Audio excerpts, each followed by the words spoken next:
recibe la información que Peña Nieto le dio en la transición, prácticamente le da los archivos de todo el salinismo.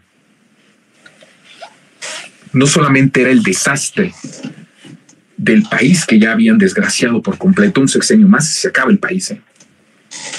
Mi presidente, para estas fechas, mi presidente, terminando el sexenio de Miedo de Anaya, México ya no, olvídese, seríamos un satélite de las potencias extranjeras. Así, un sexenio más. Yo he querido que eso lo discutamos sería interesante discutirlo con politólogos, discutirlo con analistas, con otros colegas libres, a ver si coinciden. Yo pienso que un sexenio más de Miedo, o sea, si en este momento estuviera terminando el sexenio de Miedo de Anaya, este país ya estaría por completo entregado a las empresas extranjeras, ¿eh? Ni siquiera un gobierno extranjero, a las empresas extranjeras. Y eso habría sido nuestra condena. Entonces, cuando recibe Andrés Manuel, ahora sí que el parte de todo el país, no solo recibió lo de Peña Nieto, recibió el diagnóstico de todo lo que jodieron y todo lo que desgració al país desde Salinas hasta Peña Nieto. Por eso cuando Andrés ve eso, dice, como yo lo había dicho y había mandado al diablo sus instituciones, ahora lo estoy viendo, lo puedo ver, lo puedo palpar, lo puedo leer, porque están aquí las cifras, están aquí los documentos. No va a sostener esta transformación, que también es espiritual, estas instituciones. Y por eso la recae en las Fuerzas Armadas. ¿Por qué? Ni siquiera porque las Fuerzas Armadas estuvieran un poquito mejor, que sí, pero no era en esencia por eso. Sí eran de todas las que más se libraban. Imagínense, de todas las instituciones, la Sedena y las Fuerzas Armadas, con todo y lo que hicieron y las masacres que hicieron a lo largo de la historia por órdenes de civiles, ni siquiera es que esto significaba incluso que estaban mucho mejor que las instituciones civiles. O sea, eran de lo peor lo mejor. Pero había una característica en la Sedena y en las Fuerzas Armadas que el presidente dijo, este es el plan. Ya lo había pensado. El presidente ya lo había pensado desde antes, pero tomó total la decisión, se convenció completamente cuando vio todo el registro de lo jodido que había estado el país, no por Peña Nieto, sino desde Salinas. Y entonces se dio cuenta que las Fuerzas Armadas, ¿por qué? Porque las Fuerzas Armadas son leales y porque obedecen al comandante supremo. Y el comandante supremo, a partir del 1 de diciembre de 2018, fue Andrés Manuel López Obrador. Desde el primer minuto del 1 de diciembre de 2018, Andrés Manuel se convertía constitucionalmente, no solo en el presidente constitucional, sino en el comandante supremo de las Fuerzas Armadas. Y en ese sentido, no hay nada que esté por encima de López Obrador, en el sentido de las Fuerzas Armadas. En todo lo demás, como presidente constitucional, hay poderes, ¿no? El poder legislativo, el poder judicial. Y todos esos órganos autónomos que fueron gobiernos, que hay un monólogo que explicó esto, de gobiernos paralelos para contrarrestar si en algún momento llegaba un gobierno popular y democrático. Entonces, cuando toma la decisión, lo toma incluso como en un sentido, pues, ocupando que yo soy el todopoderoso en las Fuerzas Armadas y hay una lealtad completa al comandante supremo, aquí voy a depositar la transformación en lo que vamos creando las instituciones. Por eso, Andrés, antes de 2018 hablaba de la fundación de un país nuevo y hablaba de una nueva economía. En 2006 hablaba de algo nuevo, no hablaba de transformación, hablaba siempre de algo nuevo. En el 18 habla de transformación, pero la intención de Andrés siempre fue crear algo nuevo, de fundar un país nuevo, de la fundación de una patria nueva. Entonces, por eso dijo, estas Fuerzas Armadas que son leales a mí, a partir del primer minuto del 1 de diciembre de 2018, deposito sobre ellas la transformación y entonces empezamos a transformar y a crear instituciones del pueblo, porque las instituciones que había, y lo vuelvo a repetir, eran instituciones del diablo. Eran instituciones del neoliberalismo, del salinismo. Por eso hay una parte muy importante de por qué hablo también de que es espiritual, cuando Andrés toma la decisión de no vivir en Los Pinos. Cuando dice de por qué no habla en Los Pinos, dice una broma que no es broma. ¿Sí ha visto eso? ¿No? es broma, pero si usted quiere no es broma. Cuando dice, ahí asustan. Y a mí me da mucha risa. Y en cierto sentido tenía razón. Imagínense ustedes la carga tan fuerte espiritual de un lugar en donde se planearon un montón de cosas horribles para el pueblo. Ahora ya sabemos que no es ficción. Ahora la realidad lo que nos dice es que lo que pensábamos que era macabro es aún peor. Entonces, desde el tomar esa decisión, ¿cómo va a vivir el presidente del pueblo? No por él, sino por lo que representaba. Acuérdense que López Obrador no es Andrés Manuel López Obrador. López Obrador es el pueblo. Nosotros hemos hecho a López Obrador. Él es el representante de nosotros. Por eso lo queremos, porque es el pueblo. Por eso puede ser tan osado en hablar y en decidir, porque sabe que lo apoyamos, no porque nosotros apoyemos un líder, sino porque nosotros somos él. Y eso es lo que los imbéciles de la derecha nunca van a entender. Que Andrés es indestructible y Andrés se queda, se va, pero se queda, porque ya somos nosotros, Andrés Manuel. Y eso es algo terrible para ellos y maravilloso para nosotros. Cuando él toma la decisión de no quedarse en Los Pinos, también lo hace como en un sentido espiritual de decir, no puede el presidente del pueblo estar en un lugar en donde se planearon cosas que jodieron y que hicieron mucho daño al pueblo. Y entonces dice, no, vámonos a Palacio Nacional. Todo lo que Andrés hizo desde el inicio hasta el final tiene un simbolismo, tiene un porqué. No es una decisión banal, porque la gente, pues son tontos, son gente muy estúpida. No le entienden.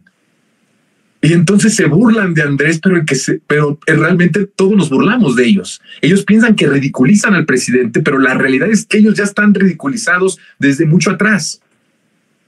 Por eso Andrés va cambiando todo eso, hasta en las formas, en los fondos, en los simbolismos, en el hecho de vivir en un lugar o no vivir en ese lugar. Entonces cambia. ¿Por qué? Porque no era apropiado que un presidente del pueblo viviera en un lugar en donde se planeó la destrucción del pueblo. Tiene mucho sentido. Y entonces, así es como Andrés empieza a crear nuevas instituciones. No se ha logrado cambiar todas las instituciones, pero imagínense si las instituciones de seguridad, toda la estructura de seguridad, es que a veces no entendemos la magnitud de lo que pasó en el salinismo neoliberal. No lo hemos entendido a plenitud de lo que significó.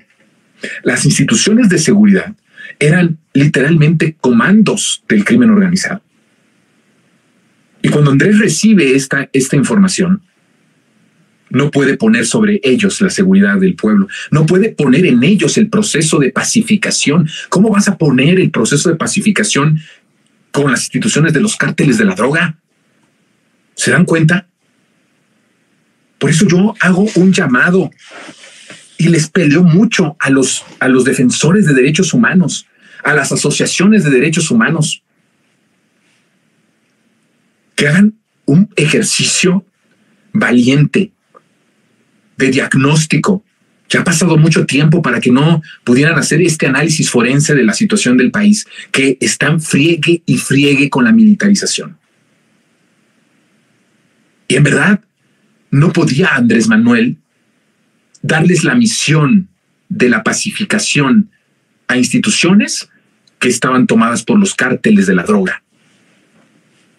Imagínese usted qué perverso, qué traición de Andrés al hacernos eso. Por eso Andrés dice no. También en eso, Fuerzas Armadas. ¿Por qué? Porque me obedecen a mí. Mientras siga habiendo un buen presidente del pueblo, el ejército va a poder seguir por el camino en el que está. En algún momento, Jonathan, ¿en algún momento va a cambiar? Sí. Si en algún momento vamos a cambiarlo. Y tendrá que cambiarse. De hecho, ya estamos en esa transición, porque nada más tenemos un ejército del pueblo. Ya hay un monólogo especial en donde hablo por qué el ejército es del pueblo.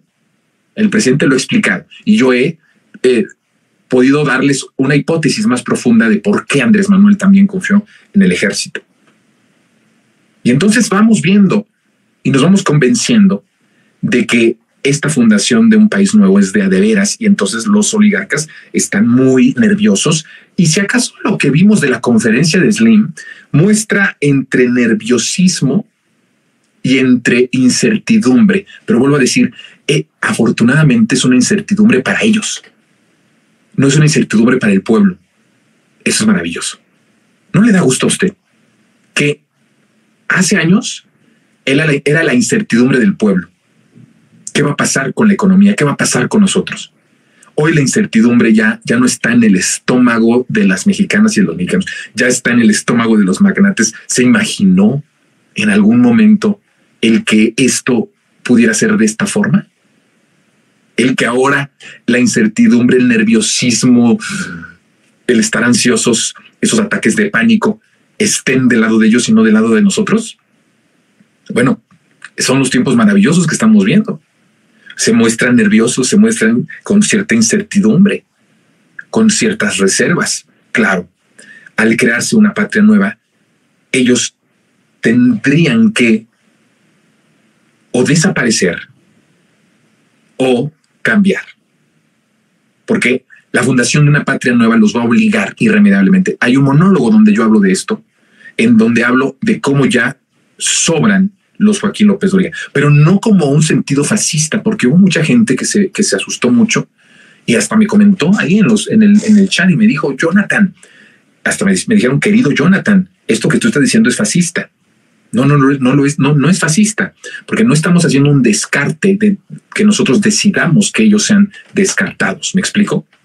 El fascismo es un descarte por debilidad, cuestión racial o por cualquier otra, o por creencia, donde unas personas, un grupo de personas deciden que hay un descarte. Y en ese sentido, pues si a fascismo nos vamos, justo ese es el fascismo que vivimos en nuestro país. Dice el Papa Francisco, la política del descarte. Me gusta mucho esta parte de la política del descarte. Es maravillosa, Digo, es maravillosa cómo lo agrupamos, no que sea maravillosa que la hayamos vivido, la política del descarte, pero la definición, el poder hablar ya de una política de descarte es muy importante.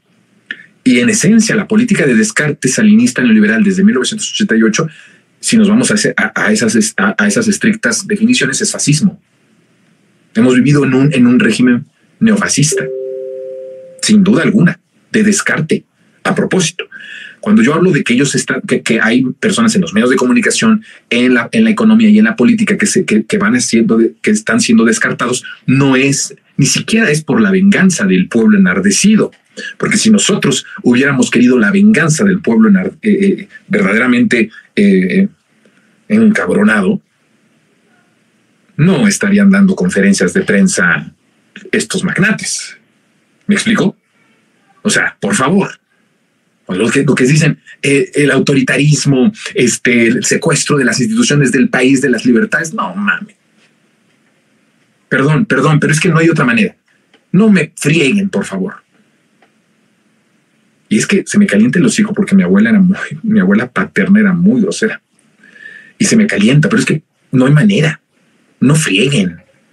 Si en verdad nosotros nos moviéramos por la vena autoritaria y de venganza, no harían conferencias de prensa los magnates.